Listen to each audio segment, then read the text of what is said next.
कल हम लोगों ने डिस्कस किया था last topic equation of continuity. अभी कुछ मुझे इधर से बालक कह रहे थे कि सर क्या पूछना था, किसे पूछना था, कौन कॉपी कर रहा था आगे? हाँ बता। क्रिटिकल वेलोसिटी एक ऐसी लिमिट है कि अगर आप लिक्विड की वेलोसिटी को क्रिटिकल वेलोसिटी से आगे लेकर जाओगे तो लिक्विड का फ्लो रैंडम हो जाएगा, टर्ब्यूलेंट हो जाएगा। डिफाइन कैसे करेंगे? अच्छा वो मैं करवा देता हूँ, अभी लिखवाया नहीं ना मैंने उसके बारे में अभी कुछ, कोई बात नहीं, डिफाइन मैं करवा दूंगा, उसकी चिंता मत करो आप लोग, ठीक है। बाकी कहाँ तक पढ़ा दिया मैंने ये बताओ आप? इक्वेशन ऑफ, ठीक है। नेक्स्ट हेडिंग लिखेंगे आप अपनी कॉपी के अंदर, पहले हेडिंग लिख लो, एक टॉपिक पढ़ा देता हूँ फिर लिख पाएंगे। Energy of fluid, energy of fluid, energy of fluid, energy of fluid, ठीक है। तो ये एक ऐसा टॉपिक है मतलब जिसमें थियोरी नहीं है, इस टॉपिक के अंदर थियोरी नहीं है। इस टॉपिक को थोड़ा सा ना काम समझने का है, समझने का भी ऐसा काम है कि याद रखने वाली बातें हैं कुछ दो चार। फ्लूइड माने लिक्विड और गैस। अब किसी भी लिक्विड या गैस के पास तीन तरीके की एनर्जी होती है बच्चों। एक को बोलते हैं प्रेशर एनर्जी, एक को बोलते हैं काइनेटिक एनर्जी और एक को बोलते हैं potential energy. Pressure energy, kinetic energy और पोटेंशियल एनर्जी, इन तीनों के कॉम्बिनेशन से ही बर्नौली थ्योरम के अंदर हम खेलेंगे, ठीक है। मतलब बर्नौली थ्योरम एक बड़ी इंपॉर्टेंट थ्योरम है जिससे हम बहुत सारे फिनोमिना को बहुत सक्सेसफुली एक्सप्लेन करेंगे। तुम देखते हो कि क्रिकेट के अंदर फास्ट बॉलर बॉल को हवा ही हवा में स्विंग करा देता है। एक होता है स्विंग, एक होता है सीम, होता है नहीं होता है। एक तो ऐसा हो गया कि बॉल टप्पा खाया, टप्पा खाने के बाद में इधर मुड़ गई, इन स्विंग हो गई, टप्पा खाया इधर मुड़ गई, आउट स्विंग हो गई। एक ऐसा होता है कि बॉल ऐसे जा रही है सीधा और सीधा जाके ऐसे स्विंग होकर सीधा विकेटों में जाके लगेगी, ठीक है। तो वो काम किस तरीके से होता है वो बर्नौली के ऊपर डिपेंड करेगा। हवाई जहाज किस तरीके से उड़ता है, सारा खेल बर्नौली का है, सारा खेल बर्नौली का है, ठीक है। और बहुत सारे एप्लीकेशन हैं हमारे पास में जो बर्नौली के ऊपर बेस्ड करेंगे, तो वो सारी चीज़ें आज हम लोगों को डिस्कस करनी है। लेकिन उनसे पहले पढ़ना ज़रूरी है इन तीन चीज़ों को जिसे हम बोलते हैं एनर्जी ऑफ फ्लूइड। और एनर्जी ऑफ फ्लूइड में तीन तरीके की एनर्जी आती है। एक का नाम है प्रेशर एनर्जी, एक का नाम है काइनेटिक एनर्जी और एक का नाम है पोटेंशियल एनर्जी। अब इन तीनों एनर्जी को बारी बारी से हम लोग डिस्कस करेंगे, ठीक है। तो सबसे पहले आते हैं साहब हम लोग प्रेशर एनर्जी पर। Pressure energy, pressure energy, pressure energy means PV. P यानी प्रेशर और वी यानी वॉल्यूम, ठीक है। पी तो हो गया है प्रेशर और वी क्या हो गया है वॉल्यूम। जो भी लिक्विड का वॉल्यूम होगा वो वी है और जो भी लिक्विड का प्रेशर होगा वो पी है आपके पास में। अब इस प्रेशर एनर्जी को हमने यहां से बांट दिया है तीन हिस्सों में बच्चों। पहला है हमारे पास में pressure energy per unit volume. दूसरा है हमारे पास में प्रेशर एनर्जी पर यूनिट मास, ठीक है। और तीसरा है हमारे पास में pressure energy per unit wait. ये तीन चीजें हैं बालकों हमारे पास में। एक है हमारे पास में pressure energy per unit volume, pressure energy per unit मास, pressure energy per unit wait. चलो लकी बताओ प्रेशर एनर्जी क्या है बेटा यहां पर? लकी सैनी, लकी त्यागी, लकी सैनी, हाँ बताओ। दूसरे वाली लकी भी आ रखी है आज? नहीं है। बता बेटा। प्रेशर एनर्जी मींस पीवी, ठीक है, पीवी और पर यूनिट वॉल्यूम यानी वी। तो इससे ये कैंसिल आउट हो गया, क्या बचा हमारे पास में? So pressure energy per unit volume is called P, only P, सिर्फ पी। पी माने प्रेशर। समझ आ गई बात आप लोगों को? नंबर 2 पर आइए, प्रेशर एनर्जी पर यूनिट मास। हाँ जी, प्रेशर एनर्जी बताइए क्या होती है? PV done upon mass. आगे P, ये V दिख रहा है, V को यहां से उठाएंगे, मास के अपॉन में ले जाएंगे, मास अपॉन, और मास अपॉन वॉल्यूम को हम बोलते हैं डेंसिटी। क्या बोलते हैं? तो एक बन गया हमारे पास में ये प्रेशर एनर्जी पर यूनिट मास P upon density. Any problem? आगे बढ़े। नेक्स्ट, अच्छा सुनामी सुनी तुम लोगों ने, नाम सुना? पिक्चरों में देखी भी होगी। बहुत ऊंची लहर उठ के आती है ना। मान लो कि इतनी ऊंची लहर है, इतनी ऊंची वेव है, ठीक है। तो ये जो वेव की ऊंचाई है, वेव की क्या है? इस ऊंचाई को बोलते हैं हेड। क्या बोलते हैं? और किसी भी एनर्जी को अगर आप वेट से डिवाइड करोगे, वेट से डिवाइड करोगे तो वेट से डिवाइड करके हेड ही आता है, यानी ऊंचाई आती है, ऊंचाई। समझ आ रही बात? जैसे मैं आपको बताता हूं, प्रेशर एनर्जी का मतलब बताओ क्या है? पीवी। डन। वेट का मतलब mg, m वॉल्यूम को ले जाऊं मास के अपॉन में, m अपॉन वॉल्यूम, और ये क्या हो गया? p, mass upon volume. समझ आ रही बात? इसे बोलते हैं प्रेशर हेड। क्या बोलते हैं? Pressure head. Pressure head. और प्रेशर हेड का मतलब होता है height of wave.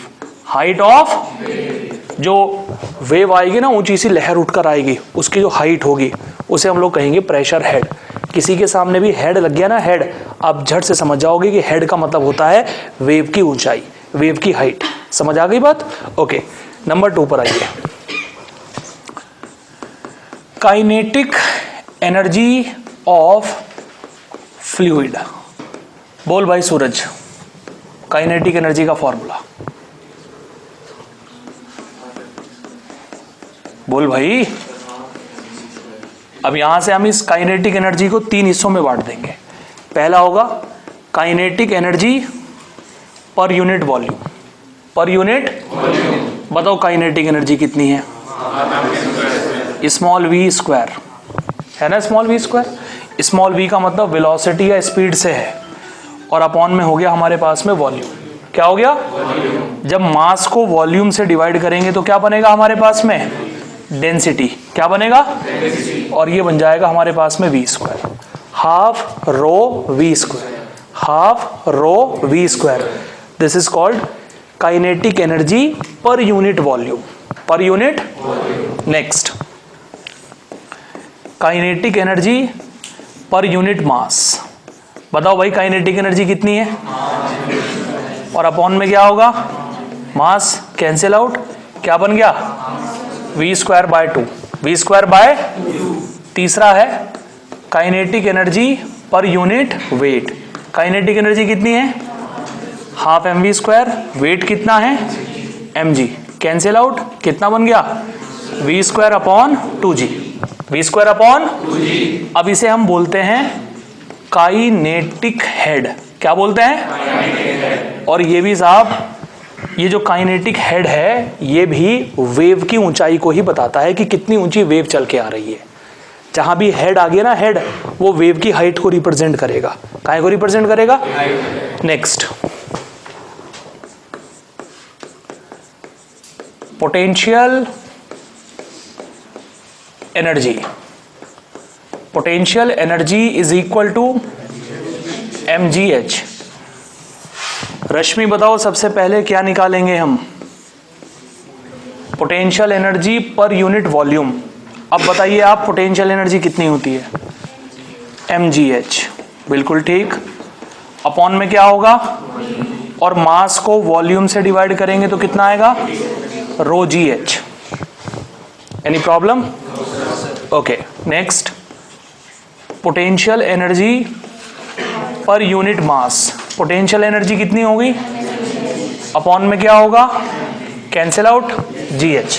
Next, potential energy per unit weight. Potential energy mgh। Weight कितना होगा? कितना आया आंसर? बताओ, h आया नहीं आया? मैं तो आपको पहले ही कहता आ रहा हूं भाई, जब वेट से आप डिवाइड करोगे हेड निकल जाएगा। क्या निकलेगा? और हेड का मतलब हाइट से होता है। कहां से होता है? तो बताओ इसे हम क्या नाम देने वाले हैं? इसे हम नाम देने वाले हैं पोटेंशियल हेड।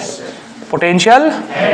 तो साहब ये जो मैंने पॉइंट बताए हैं ना, ये ऑफिशियली एनसीईआरटी का हिस्सा नहीं है, ऑफिशियली एनसीईआरटी का हिस्सा नहीं है। जैसे लिखना चाहो वैसे अपनी कॉपी में लिख लेना, बस ये ना हो कि जब मैं आपके सामने बर्नौली लिखूं तो आपको ये समझ में ना आए कि ये कहाँ से लेकर आ गए सर आप।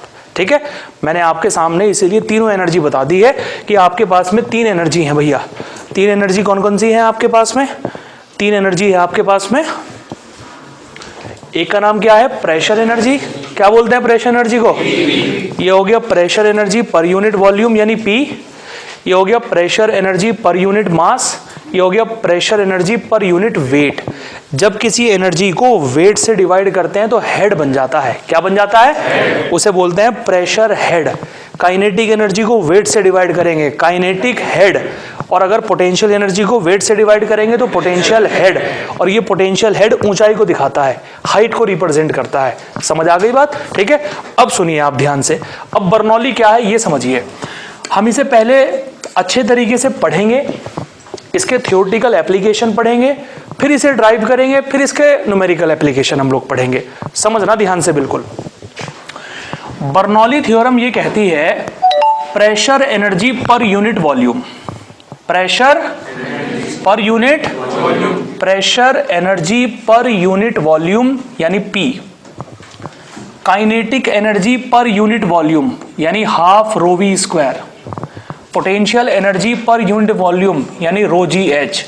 इन तीनों का जो सम रहेगा वो कांस्टेंट रहेगा। कैसा रहेगा? कांस्टेंट। ये कहती है बर्नौली थ्योरम।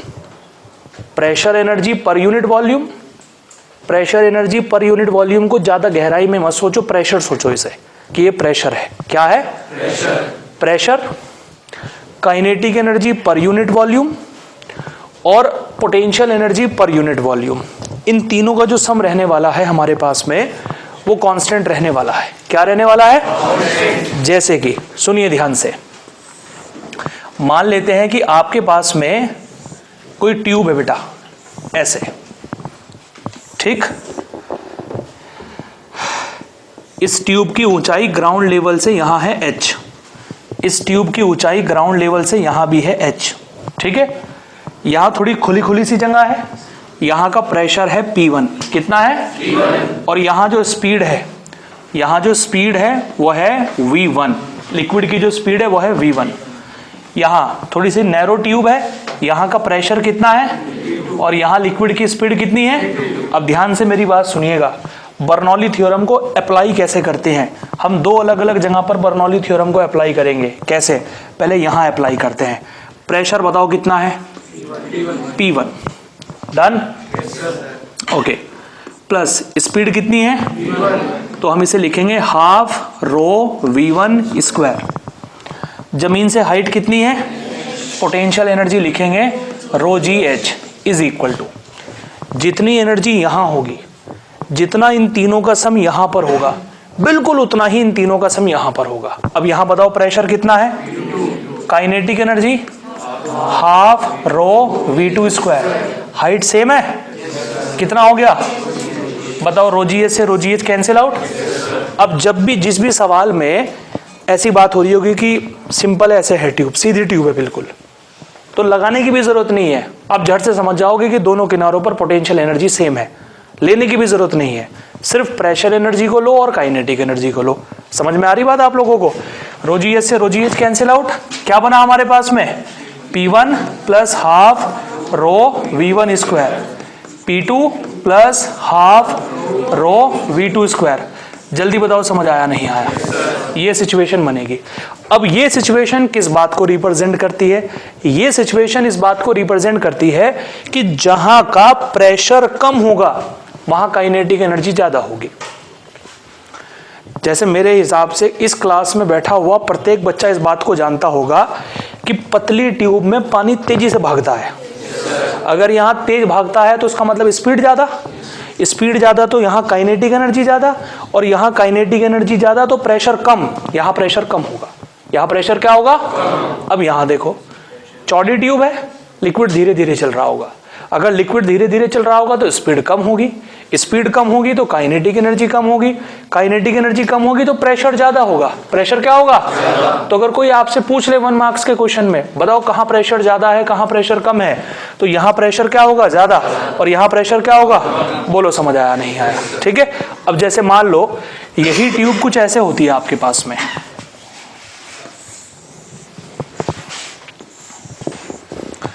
ये ग्राउंड लेवल है, ठीक है। ये ट्यूब आपके पास में ऐसे है, एक तो मैंने ये वाला पॉइंट पकड़ लिया, एक मैंने ये वाला पॉइंट पकड़ लिया, ठीक है।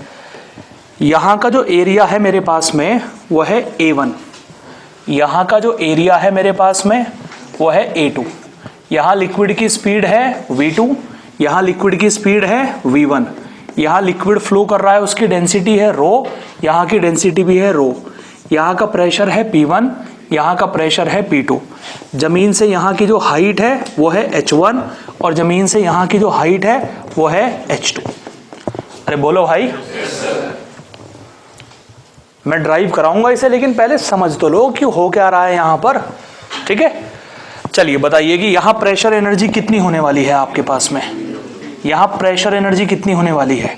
यहां प्रेशर एनर्जी होने वाली है P1, kinetic energy half rho V1 square और हाइट रो G H1। Any doubt? जल्दी से बता दो कोई समस्या हो। अब इधर आ जाओ, इज इक्वल टू प्रेशर कितना होगा? Kinetic energy and potential energy, कोई कटफट तो नहीं रहा? दोनों तरफ की एनर्जीज क्या हो जाएंगी? बराबर हो जाएंगी। ये बर्नौली थ्योरम का एप्लीकेशन है। बोलो समझ आया नहीं आया? ठीक है। अब देखो आप आगे, अगली कंडीशन क्या है भाई हमारे पास में। मान लो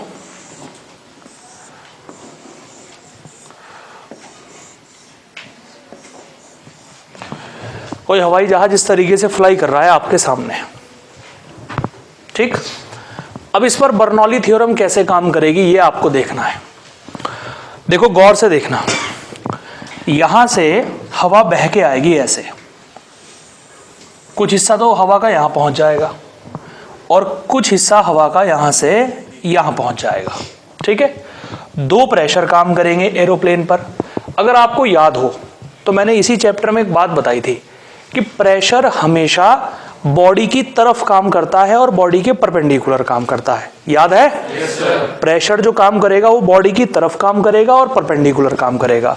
तो ऊपर जो हवा है वो इस एरोप्लेन पर ऐसे एक प्रेशर लगा रही होगी। इस प्रेशर की वैल्यू है P1। क्या है? P1। नीचे वाली जो हवा है वो एरोप्लेन पर एक प्रेशर लगा रही होगी और इस प्रेशर की वैल्यू क्या है? P2। इस प्रेशर की वैल्यू है P2। बोलो समझ आया नहीं आया? समझ रहे हो? ठीक है। अब किस तरीके से काम होता है ये आपको देखना है। यानी वो जो लैंडिंग का काम है या टेक ऑफ करने का काम है उसमें सारा खेल बर्नौली थ्योरम का है। कैसे भाई? जितनी हाइट पर ये वाला हिस्सा है उतनी ही हाइट पर ये वाला हिस्सा है। एरोप्लेन ऐसे तो नहीं उड़ता, ऐसे जा रहा उड़ के, सीधा उड़ता है। इसका मतलब यह है कि पोटेंशियल एनर्जी का कंसेप्ट तो लगेगा नहीं इसके अंदर। जितनी ऊंचाई पर आगे वाला हिस्सा होगा उतनी ही ऊंचाई पर पीछे वाला हिस्सा होगा। पोटेंशियल एनर्जी का कंसेप्ट नहीं लगेगा यहाँ पर। यहाँ लगेगा सिर्फ और सिर्फ प्रेशर एनर्जी का कंसेप्ट और काइनेटिक एनर्जी का कंसेप्ट। अब गौर से मेरी बात सुनिएगा, ठीक है। हमें क्या करना है? हमें जहाज को ऐसे हवा में ले जाना है, ठीक है। टेक ऑफ करना है हम लोगों को, ठीक। तो किस तरीके से बात बनेगी जरा ध्यान से देखिएगा। उस कंडीशन में एक काम किया जाता है बच्चों, जो ऊपर वाली एयर है, ऊपर वाली एयर दिख रहा है आप लोगों को? ऊपर वाली लेयर की, यानी ये जो ऊपर की तरफ हवा बह रही है, इस हवा की जो स्पीड है किसी तरीके से ज्यादा कर दी जाती है। ऊपर वाली हवा की जो स्पीड है वो ज्यादा कर दी जाएगी, स्पीड को बढ़ा दिया जाएगा। और नीचे की तरफ से, जहाज के नीचे की तरफ से जो हवा बह रही है उसकी स्पीड कर दी जाएगी कम। अब देखो इसका क्या इफेक्ट पड़ेगा।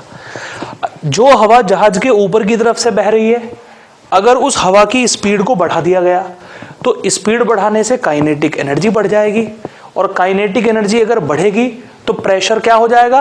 प्रेशर कम हो जाएगा। तो जो प्रेशर ऊपर से नीचे की तरफ ऐसे हवाई जहाज पर काम कर रहा है वो कम हो जाएगा।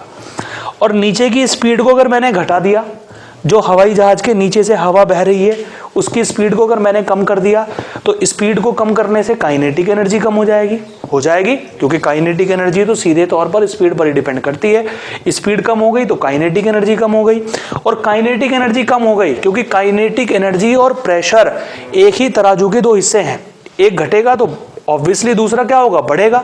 अगर काइनेटिक एनर्जी कम हो गई तो प्रेशर बढ़ जाएगा, बढ़ेगा नहीं बढ़ेगा, यानी हवाई जहाज पर नीचे से लगने वाला प्रेशर क्या हो गया, बढ़ गया। अरे बोलो। और ऊपर से लगने वाला प्रेशर क्या हो गया, कम हो गया। तो बताओ अगर हवाई जहाज पर नीचे से लगने वाला प्रेशर बढ़ गया नहीं बढ़ गया, तो बताओ ये ऐसे जाएगा या नहीं जाएगा, इस तरीके से हवा में पहुंच जाएगा। बोलते हैं ना लैंडिंग गियर लगा दिया, अब हम लैंड करेंगे, हमने लैंडिंग गियर लगा दिया। वो लैंडिंग गियर का मतलब ये नहीं होता कि तुमने स्टैंड लगा दिया और जाते ही तुम स्टैंड पे टच हो जाओगे, ठीक है। लैंडिंग गियर का मतलब क्या है, लैंडिंग गियर का मतलब यह है कि हवाई जहाज पर कुछ फ्लिपर्स लगे होते हैं, फ्लिपर्स देखना कभी ध्यान से, उसके विंग्स जो होते हैं ना उन पर फ्लिपर्स होते हैं कुछ इस तरीके से। लैंडिंग गियर लगाने का मतलब है कि फ्लिपर्स को खोल दिया जाता है। जब फ्लिपर्स को खोल दिया जाता है, फ्लिपर्स ऐसे खुल जाएंगे तो उनसे हवा टकराएगी और टकराकर हवा की स्पीड थोड़ी कम हो जाती है। हवा की स्पीड क्या हो जाती है, अब अगर यहाँ की एयर की स्पीड कम हो गई, ध्यान से सुनना बात, हमें लैंड करना है इस बार, स्पीड अगर यहाँ की कम हो गई, एयर की स्पीड अगर यहाँ की कम हो गई, तो स्पीड कम होने से बताओ काइनेटिक एनर्जी कम हो जाएगी या नहीं हो जाएगी, और काइनेटिक एनर्जी के कम होने से बताओ यहाँ का प्रेशर बढ़ जाएगा या नहीं बढ़ जाएगा। अरे बढ़ेगा। अच्छा, अगर हमने यहाँ के फ्लिपर्स खोले हैं तो वो हवा कहीं ना कहीं से तो जाएगी, ऊपर से तो जा नहीं पा रही है, ये कम स्पीड से जा पा रही है, तो वो ऊपर से ना जाकर कहां से पास होगी, नीचे से। जब वो नीचे से स्पीड से निकलेगी तो नीचे की काइनेटिक एनर्जी बढ़ गई, और नीचे की काइनेटिक एनर्जी बढ़ गई तो नीचे का प्रेशर क्या हो गया, अब नीचे से लगने वाला प्रेशर तो क्या हो गया, कम, ऊपर से लगने वाला प्रेशर क्या हो गया, ज्यादा, तो कहां जाना स्टार्ट कर देगा, नीचे डाउन जाना स्टार्ट कर देगा, लैंडिंग कंडीशन में आ जाएगा।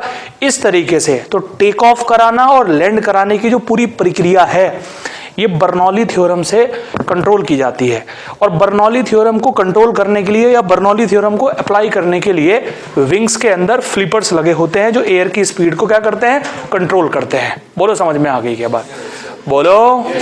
Any problem? जी सर बताइए। भाई लैंडिंग में क्या होगा, कॉपी दे भाई, ये है, ये ऐसे एरोप्लेन जा रहा है, ठीक है, ये इसके विंग्स लगे हुए हैं, ऐसे ऐसे विंग्स को खोल दिया जाएगा। अब ऊपर से जाने वाली हवा इनसे टकराएगी, जैसे ही इनसे टकराएगी उसकी स्पीड क्या हो जाएगी, कम हो जाएगी। अगर ऊपर की एयर की स्पीड कम हो गई, समझ में आ रही बात, स्पीड कम हो गई तो काइनेटिक एनर्जी कम हो गई, और काइनेटिक एनर्जी अगर कम होगी तो हमेशा प्रेशर एनर्जी बढ़ेगी, तो ऊपर से नीचे की तरफ लगने वाला प्रेशर क्या हो गया, बढ़ गया। बताओ बढ़ गया नहीं बढ़ गया। अगर ऊपर से नीचे की तरफ लगने वाला प्रेशर बढ़ गया, नीचे की तरफ ज्यादा प्रेशर लग रहा है, तो बताओ ऐसे जाना स्टार्ट कर देगा या नहीं जाना स्टार्ट कर देगा, तो वो लैंडिंग फॉर्म में आ जाएगा, लैंडिंग की कंडीशन में आ जाएगा। इस तरीके से इसे बोलते हैं एरोडायनामिक्स ऑफ एरोप्लेन, एरोडायनामिक्स बोलते हैं इसे। और ये पूरा बर्नौली थ्योरम का ही खेल है इसके ऊपर कि टेक ऑफ कब कराना है और लैंड कब कराना है। क्लियर, ठीक है। विंग्स का अगर हल्का सा भी हिस्सा खराब हो जाए या लैंडिंग गियर काम करना बंद कर दे तो लैंड करने में या टेक ऑफ करने में बड़ी समस्या आनी स्टार्ट हो जाती है, क्योंकि देख रहे हो कोई इंजन का काम नहीं है, इंजन का काम तो सिर्फ एरोप्लेन को कहाँ ले जाने का है, आगे लेकर जाने का है। कहाँ लेकर जाने का है, हवा में ऊपर ले जाना या हवा में नीचे ले जाना, वो बर्नौली से कंट्रोल किया जाता है। समझ में आ गई बात। देखो नेक्स्ट पॉइंट क्या है,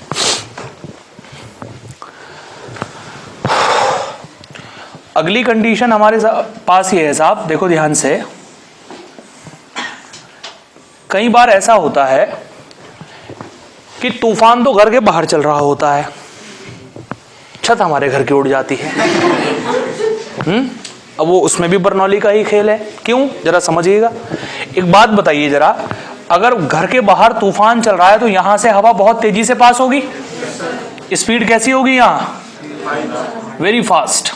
बोलो होगी या नहीं होगी, स्पीड बहुत ज्यादा होगी घर के बाहर। और स्पीड अगर ज्यादा होगी, ध्यान से सुनिएगा, स्पीड अगर ज्यादा होगी तो काइनेटिक एनर्जी भी क्या होगी, प्रेशर क्या होगा, यानी छत पर ऊपर से नीचे की तरफ जो प्रेशर काम कर रहा है वो क्या हो गया, कम, प्रेशर कम हो गया ऐसे। ठीक, अब घर के अंदर आ जाते हैं। ठीक है, तूफान आएगा, हम साहब क्या करेंगे, सबसे पहले अपने घर की विंडो बंद करेंगे।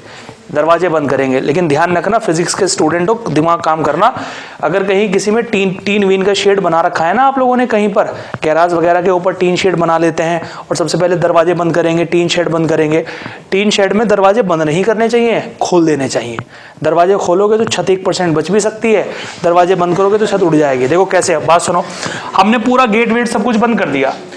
अब गेट बंद करने से अंदर तो कोई एयर फ्लो नहीं कर रही है या कर रही है? अंदर स्पीड क्या हो गई? जीरो तो नहीं होगी यार, तो सांस ले पाएगा जीरो हो गई तो?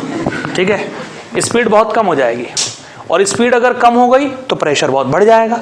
अरे बढ़ जाएगा प्रेशर, और प्रेशर कहाँ काम करेगा? नीचे से ऊपर की तरफ, परपेंडिकुलर काम करता है ना। अब बताओ, नीचे से ऊपर की तरफ जो प्रेशर काम कर रहा है वो कितना है? P1, और बाहर से जो प्रेशर काम कर रहा है वो कितना है? अब सोच कर बताओ कौन सा प्रेशर ज्यादा है, कौन सा प्रेशर कम है? P2 ज्यादा है। एक सेकंड एक्सप्लेन करके बता मुझे कैसे। P1 ज्यादा क्यों है? क्योंकि घर के अंदर हवा की स्पीड बहुत कम है, काइनेटिक एनर्जी कम हो गई। काइनेटिक एनर्जी कम हो गई तो प्रेशर एनर्जी बढ़ गई। अरे बढ़ गई या नहीं बढ़ गई? और अगर प्रेशर एनर्जी बढ़ गई तो ध्यान से सुनिएगा, प्रेशर एनर्जी बढ़ने की वजह से क्या होगा? प्रेशर एनर्जी बढ़ने की वजह से नीचे से ऊपर की तरफ जो प्रेशर काम करेगा वो क्या काम करेगा? बहुत ज्यादा काम करेगा। ऊपर से नीचे की तरफ प्रेशर क्या काम करेगा? बहुत कम काम करेगा, और छत यहां से उड़ के भग जाएगी। ऐसे समझ आ गई बात? ऐसे इसे बोलते हैं ब्लोइंग ऑफ रूफ। NCERT के अंदर एग्जाम्पल दे रखा है आप लोगों को। ये बर्नौली प्रिंसिपल के ऊपर काम कर रहा है। बोलो समझ में आया या नहीं आया? ठीक है, एक और NCERT के अंदर एग्जाम्पल है, उसे भी देखते हैं जरा। पानी के अंदर दो बोट है जो पैदल जा रही हैं एक दूसरे के। बात सुनिए बेटा, ऐसे मान लो कि बोट रेस हो रही है, पानी के अंदर दो बोट हैं, बोट रेस कर रही है ऐसे, ठीक है ना। इस तरीके से दोनों बोट आगे की तरफ फ्लो कर रही हैं। तो आप लोगों से पूछा गया कि दो बोट ने चलना स्टार्ट किया, बताइए कुछ देर चलने के बाद ये दो बोट आपस में कोलिजन करेंगे या नहीं करेंगे, टकराएंगे या नहीं टकराएंगी? लॉजिकल तरीके से आपको बताना है, ठीक। अब ध्यान से सुनिएगा जरा।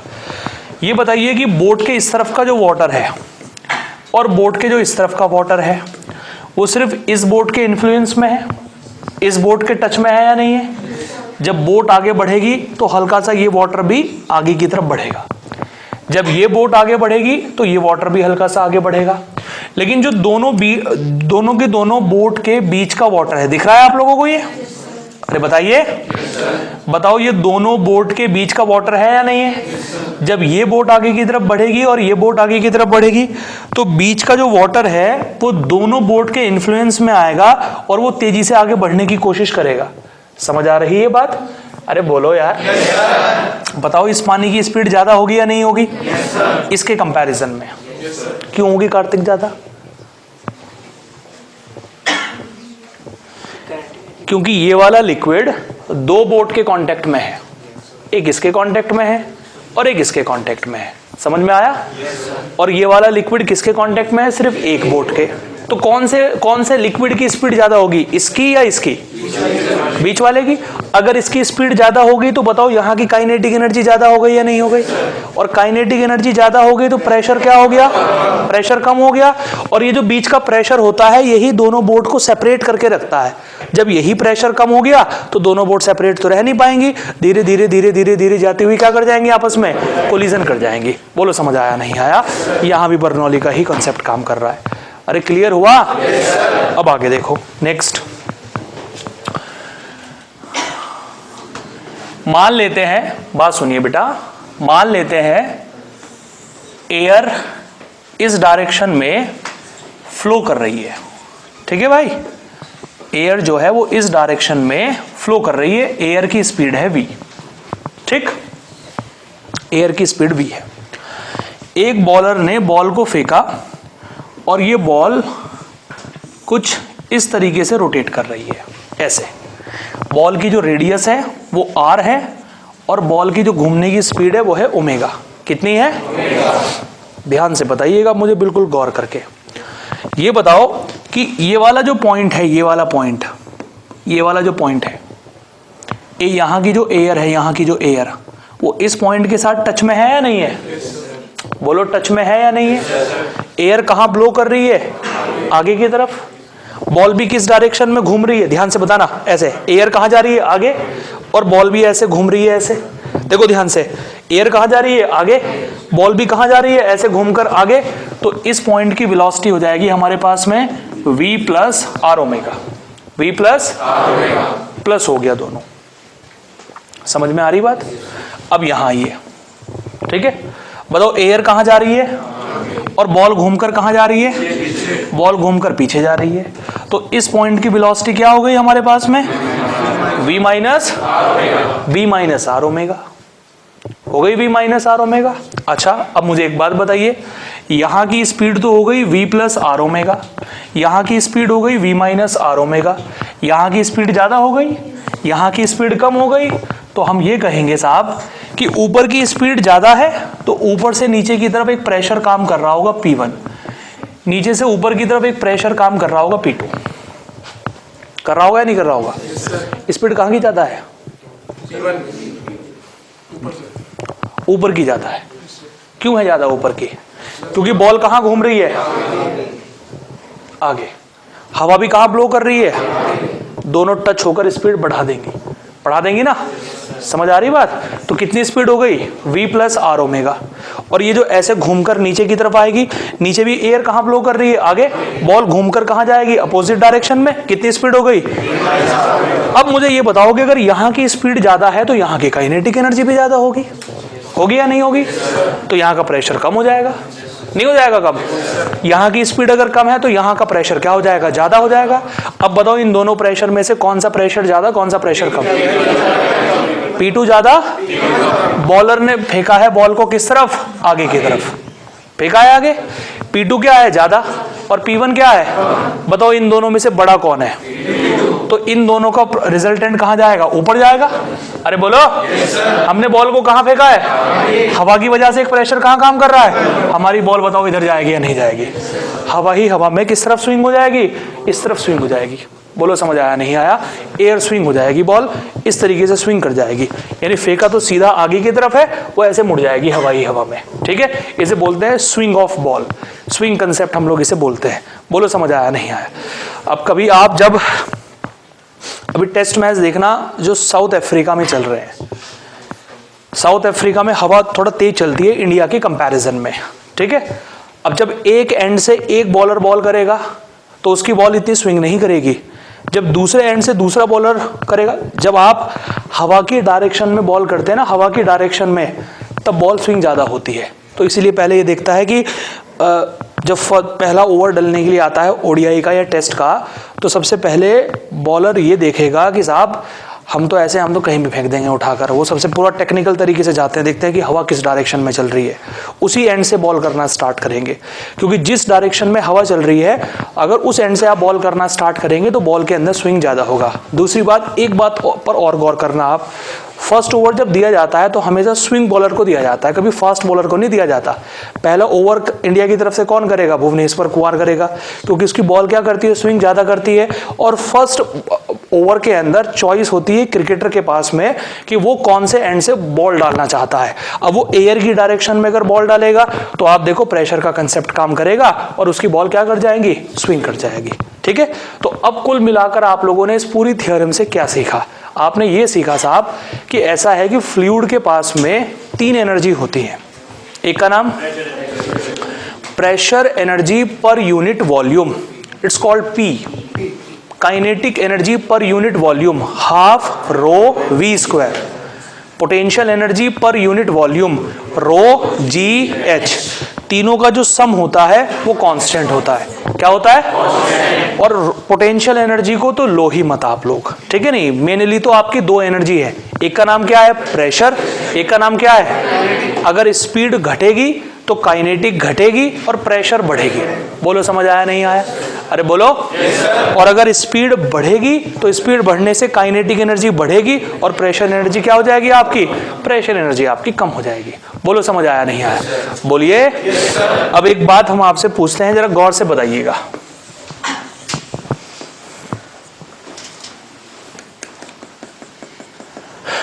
कंटेनर में यहां तक लिक्विड भरा हुआ है, मैंने 2 होल कर दिए, एक होल यहां कर दिया, एक होल यहां कर दिया। होल करने से क्या होगा, लिक्विड बाहर निकलेगा यहां से भी लिक्विड बाहर निकलेगा। माना यहां से लिक्विड बाहर निकल रहा है, उसकी स्पीड कितनी है, यहां से लिक्विड बाहर निकल रहा है, उसकी स्पीड कितनी है, v2। समझ में आया? यहां से जो लिक्विड बाहर निकल रहा है उसकी स्पीड कितनी है, v2, और यहां से जो लिक्विड बाहर निकल रहा है उसकी स्पीड कितनी है, v। डन? ठीक है। किसकी स्पीड ज्यादा होगी और किसकी स्पीड कम होगी? v1 की क्यों होगी? v1 की ज्यादा प्रेशर। एक मिनट बता भाई, शांत रहना भाई सभी लोग। v1 ज्यादा होगा, क्यों होगा v1 ज्यादा?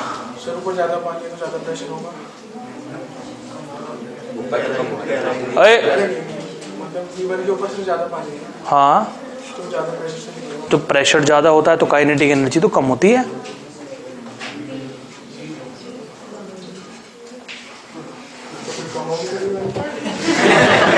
ऐसे नहीं।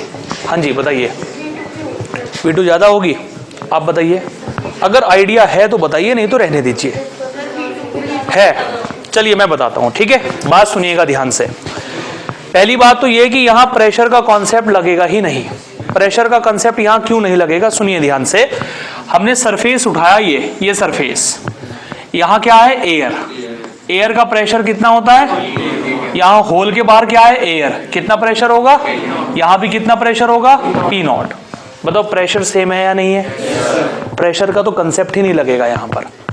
अब अगर प्रेशर सेम हो गया, आप देखो बर्नौली क्या कहती है, 3 एनर्जी का सम कांस्टेंट है। वो 3 एनर्जी कौन कौन सी है? प्रेशर, काइनेटिक और पोटेंशियल, है या नहीं है? यहां किसका प्रेशर है, एयर का, यहां किसका प्रेशर है, एयर का, यहां किसका प्रेशर है, प्रेशर का तो काम ही खत्म हो गया, खल्लास हो गया, ठीक है। अब आपके पास में प्रेशर एनर्जी तीनों में से हटा दो, कौन सी 2 एनर्जी बच गई आपके पास में, काइनेटिक और। अब हम ये कह सकते हैं कि जिसकी पोटेंशियल एनर्जी ज्यादा होगी उसकी काइनेटिक एनर्जी कम होगी, उसकी काइनेटिक एनर्जी। अब पोटेंशियल एनर्जी का पता चलता है होल की हाइट से, जमीन से कितनी हाइट पर है होल। अब बताओ ये कितनी हाइट पर है, h1 हाइट पर है, अरे बोलो। और ये कितनी हाइट पर है, अब बताओ किसकी हाइट ज्यादा है, इसकी हाइट ज्यादा है, तो इसकी पोटेंशियल क्या होगी, ज्यादा, अरे होगी। और अगर इसकी पोटेंशियल ज्यादा होगी तो काइनेटिक क्या होगी, कम, और काइनेटिक कम होगी तो पानी निकलेगा लेकिन कम स्पीड से निकलेगा। समझ आया?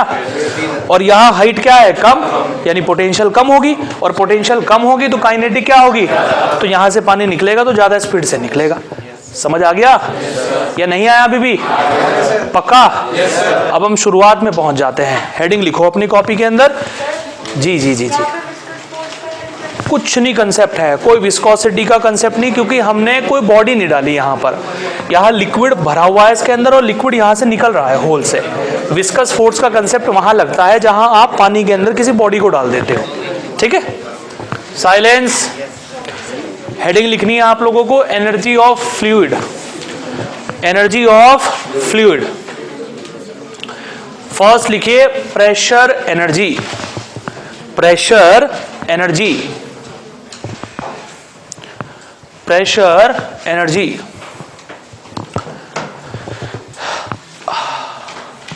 अब उसे बिल्कुल ऐसे ही 3 हिस्सों में बांट कर लिख लीजिए।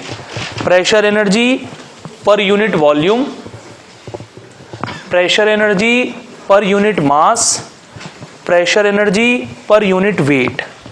और जहां pressure energy per unit wait होता है उसे हम कहेंगे प्रेशर हेड। क्या कहेंगे? Pressure head. ध्यान रखिएगा, प्रेशर हेड।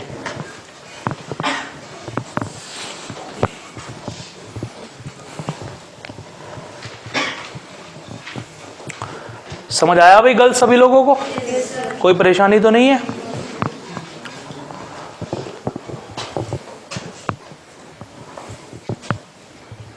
हो गया?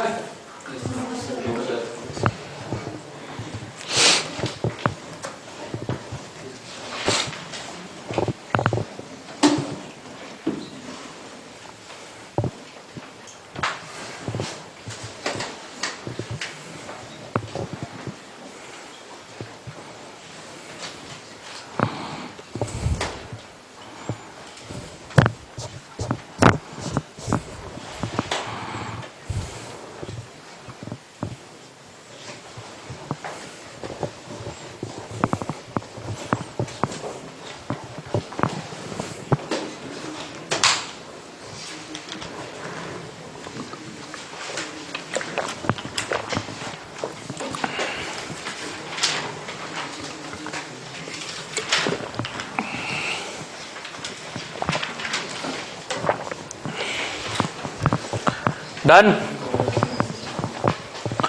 नेक्स्ट,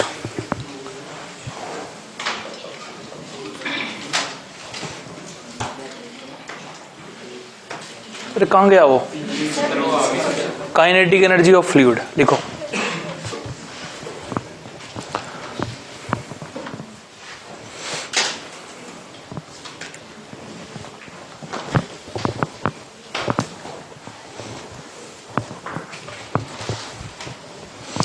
सही से लिखा कर बेटे, तो नंबर नहीं मिलेंगे तुझे।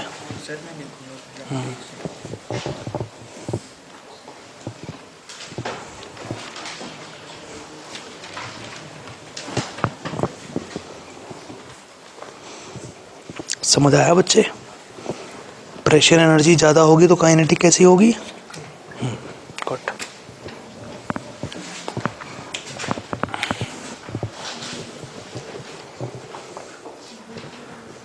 Mass upon volume, small v से दिखाया करो वेलोसिटी को, कंफ्यूजन होगा नहीं तो। मास अपॉन वॉल्यूम एक छोटा सा पॉइंट बनाकर लिख देना, मास अपॉन वॉल्यूम डेंसिटी हो।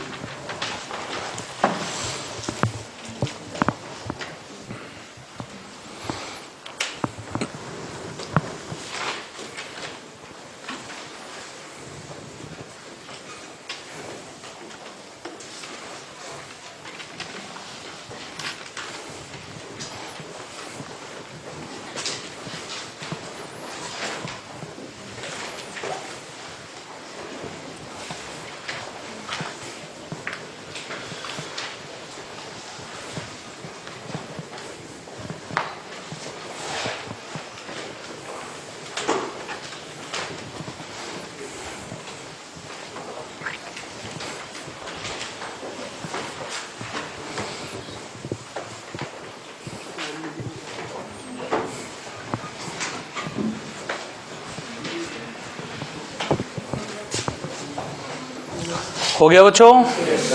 Next, potential energy.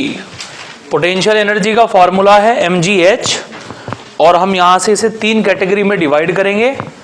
Potential energy per unit volume, potential energy per unit mass and potential energy per unit wait. और ये जो potential energy per unit wait होता है, इसी को हम बोलते हैं पोटेंशियल हेड। और सही मायने में ये लेयर की हाइट होती है, लेयर की height, height of layer. Short form में आप इसे हाइट ऑफ लेयर भी बोल सकते हैं।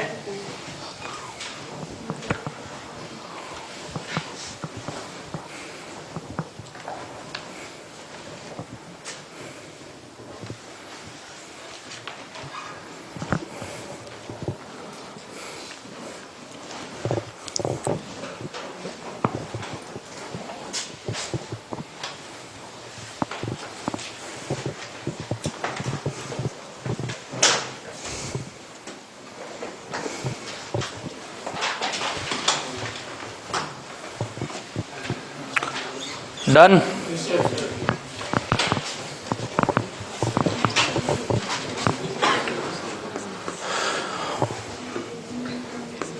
चलो भैया, एक एक करके डिफाइन करेंगे आप हमें, ठीक है?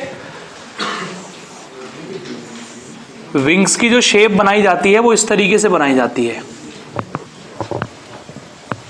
जानते हो ये कौन सा हिस्सा है जो मैंने आपके सामने बनाया? एरोप्लेन के विंग्स होते हैं ना ऐसे, ठीक है? सामने से देखोगे तो ऐसे दिखाई देंगे, इधर से अगर देखोगे तो ये वाला हिस्सा दिखाई देता है विंग्स का, ऐसे है विंग्स। क्रॉस सेक्शन वाला जो हिस्सा दिखाई देगा वो ऐसे होता है विंग्स की शेप, ठीक है? जब यहां से एयर आएगी, यहां से एयर आएगी ऐसे, एयर, तो कुछ एयर कहां पहुंच जाएगी? ऊपर, और कुछ एयर कहां पहुंच जाएगी? नीचे। मान लो कि ज्यादा एयर नीचे पहुंच गई, ठीक? बताओ वंदना क्या होगा अगर ज्यादा एयर नीचे पहुंच गई तो? मान लो कि नीचे वाली एयर की स्पीड ज्यादा हो गई, यहाँ की एयर की स्पीड हो गई हाई और यहाँ की एयर की स्पीड हो गई लो। अब बताओ क्या होगा?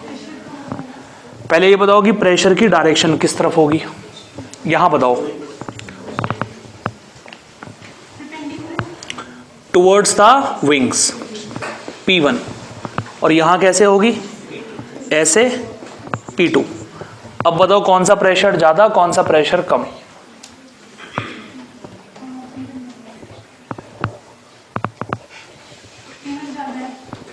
नाम से बताओ बेटा।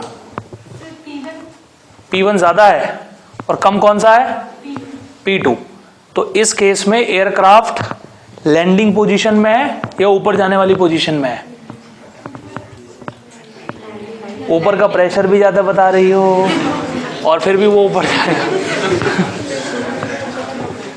फिर तो उसे कृषि ऊपर ले जा सकता है भाई, ऐसे तो जाएगा नहीं। ऊपर का प्रेशर क्या हो गया? बात सुनिए, ऊपर का प्रेशर हो गया P1, नीचे का प्रेशर क्या हो गया? P2। यहाँ की स्पीड हाई हो गई तो प्रेशर यहाँ का कैसा हो गया? प्रेशर हो गया यहाँ का लो, और यहाँ का प्रेशर कैसा हो गया? हाई। अगर ऊपर से नीचे की तरफ लगने वाला प्रेशर हाई हो गया तो एयरक्राफ्ट किस कंडीशन में जाएगा? लैंडिंग कंडीशन में जाएगा। समझ आ गया?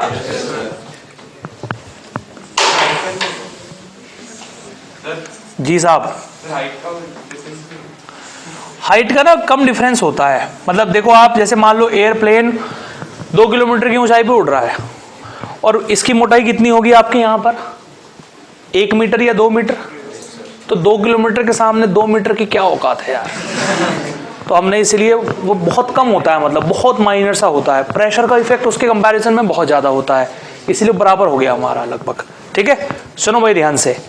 एयर इस डायरेक्शन में ब्लो कर रही है, ठीक, और साहब हमने बॉल को फेंका है एयर की अपोजिट डायरेक्शन में ऐसे, ठीक, और बॉल घूम के जा रही है ऐसे, ऐसे घूमती हुई जा रही है, जिग जिग जिग जिग जिग करती हुई ऐसे जा रही है। ठीक है, एयर की स्पीड है v। ठीक, चलिए तो वंशिका जी बताएंगी।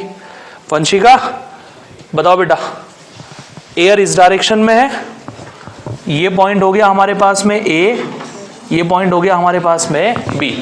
कहाँ है वंशिका? अरे तुम नहीं हो, दूसरे वाली।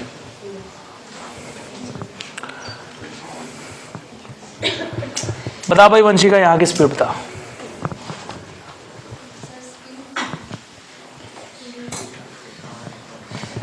एयर की स्पीड कितनी है? बॉल के घूमने की स्पीड कितनी है? R omega. ठीक है, हवा कहाँ जा रही है? इधर, इधर। अब हमारी बॉल हवा का मुकाबला तो नहीं कर सकती यार, ये कर लेगी? नहीं कर पाएगी। ठीक है, और बॉल ऐसे घूम रही है, ऐसे ऐसे। ठीक, तो इस पॉइंट पर देखो बॉल कैसे घूम रही है, ऐसे। एयर कहाँ जा रही है? ऐसे। अपोजिट डायरेक्शन है या नहीं है? तो इस पॉइंट की स्पीड हो गई v माइनस। समझ गए? पक्का? ठीक है, इस पॉइंट की स्पीड कितनी हो गई? बॉल घूमकर ऐसे आएगी, एयर भी इधर ही जा रही है, v प्लस। समझ आ गई बात? ये रही बॉल, एक प्रेशर ऊपर से काम कर रहा है, एक प्रेशर नीचे से। क्या नाम है इस प्रेशर का? और ये, अब बताओ कौन सा प्रेशर ज्यादा, कौन सा प्रेशर कम? ऊपर की स्पीड कम हो गई तो P1 क्या हो गया और P2 क्या हो गया? हमने बॉल को कहां फेंका है? आगे फेंका है, आगे। P1 ज्यादा हो गया, P2 कम हो गया, तो बताओ बॉल इधर जाएगी या नहीं जाएगी? समझ में आ रही बात? अब डिपेंड करेगा कि बॉल आउट स्विंग करेगी या इन स्विंग करेगी। अब वो कैप्टन भी डिसाइड करेगा कि उसे बॉल किसे थमानी है, आउट स्विंगर को देनी है या इन स्विंगर को देनी है। समझ में आ रही बात? उसी हिसाब से बॉल सेट किया जाता है कि पहला ओवर तू डालेगा या तू डालेगा। ठीक, क्लियर?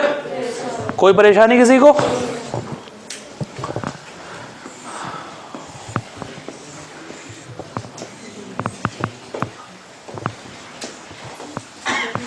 गुंजन कहाँ है? गुंजन बताओ।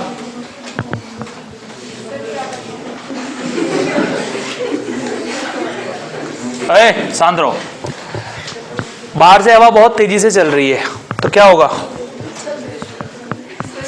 अरे साइलेंस।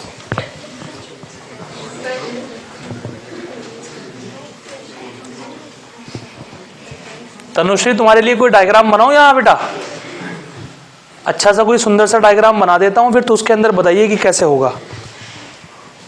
बताओ। अरे बेटा जो पूछ रहा हूं उसका जवाब दो भाई, मजाक नहीं चल रहा है बिल्कुल भी। एक प्रेशर हो गया बाहर से, एक प्रेशर हो गया अंदर से। बाहर की स्पीड कैसी है? हाई, अंदर की स्पीड क्या है? लो।